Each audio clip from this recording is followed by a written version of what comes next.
তো আপনার একটা পছন্দের ছবিকে আপনি কিন্তু চাইলে আপনার প্রোফাইল ফটোতে তৈরি করতে পারবেন। খুবই চমৎকার, আপনারা দেখতে পাচ্ছেন আপনার যে কোনো ছবি, গ্যালারিতে থাকা ছবিকে এইভাবে প্রোফাইল ডিপি পিক তৈরি করে নিতে পারবেন মাত্র 2-3 মিনিটের ভিতরে। ভিডিওটা যদি আপনি লাস্ট পর্যন্ত দেখেন তাহলে শিখে যাবেন কীভাবে এই টাইপের ফটো তৈরি করতে হয়। তো কথা না বলে সরাসরি আমরা প্লে স্টোরে চলে যাবো। প্লে স্টোরে গিয়ে আমাদের পিকচার্ট নামে অ্যাপ্লিকেশন আছে, সম্পূর্ণ কাজটা আমি পিকচার্ট অ্যাপ্লিকেশন দিয়ে দেখিয়ে দিব।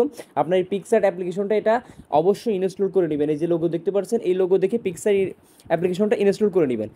এরপরে আপনারা চলে যাবেন সেই পিক্সার অ্যাপ্লিকেশনটাতে, আপনার প্লাস আইকনে ক্লিক করবেন।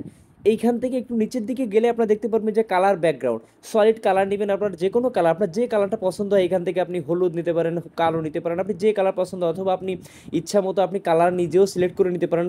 এই কালার পিকারে ক্লিক করে আপনি এইখান থেকে আপনার ইচ্ছা মতো যে কালারটা আপনার পছন্দ হয় সেই কালারটা আপনি নিতে পারেন। এটা কোনো সমস্যা নেই, আপনি আপনার ইচ্ছা মতো নিলেন, নিয়ে টিক বাটন দিলেন। এই যে আমি আমার মতো কালারটা নিলাম। এরপরে আপনাদের কী করতে হবে, একটু নিচে থেকে দেখুন অনেকগুলো অপশন আছে, একটু বাম দিকে এরকম সরালে আপনারা দেখতে পারবেন add photo. Add photo click করে আপনি গ্যালারিতে থাকা আপনার যে ফটোটা দিয়ে আপনি এডিট করতে চান সেই ফটোটা সিলেক্ট করে নেবেন। তো আমি আমার একটা ফটো সিলেক্ট করে নিচ্ছি। তো ফটোটা সিলেক্ট করার পরে আপনারা কী করবেন, প্রথম অবস্থায় এইভাবেই থাকুক, কোনো কিছু করার দরকার নেই। আপনারা জাস্ট একটু বাম দিকে নিচে থেকে স্ক্রল করে ইফেক্ট অপশন খুঁজে বের করুন। এই যে ইফেক্টসে ক্লিক করার পরে আপনারা এখান থেকে দেখবেন রিসেন্ট, সিম্পল, এফেক্টস, B&W অর্থাৎ ব্ল্যাক অ্যান্ড হোয়াইট। এটাতে ক্লিক করে আপনারা এই যে 2 নম্বরটা নানের পাশে ব্ল্যাক অ্যান্ড হোয়াইট সিলেক্ট করে নেবেন। এটা 2 নম্বর, এটা সিলেক্ট করার পর উপরে ডান সাইডে টিক বাটন প্রেস করবেন।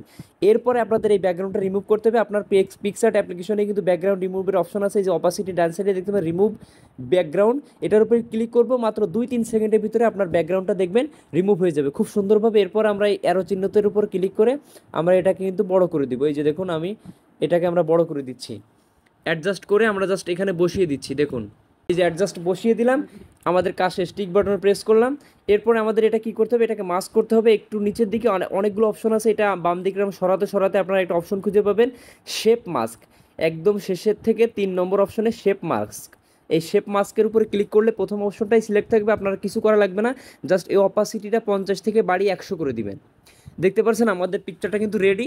এইখান থেকে চাইলে আপনি আঙ্গুল দিয়ে দুই আঙ্গুল দিয়ে এরকম করে টেনে এই যে দেখতে পাচ্ছেন এই যে সার্কেলটা, এটা কিন্তু বড় করে দিতে পারেন যাতে দেখতে সুন্দর লাগে।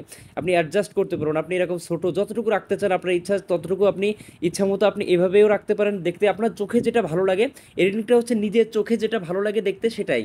তো আমি চাচ্ছি যে একটু বড় করে দিই, জাস্ট এতটুকু আমি রাখলাম। অথবা আপনি চাইলে আরও বড় করতে পারেন, যতটুকু আপনার চোখে ভালো লাগে। আমি প্রথমেই বলেছি এটা করার পরে জাস্ট উপর থেকে ডান সাইডে টিক বাটন প্রেস করব।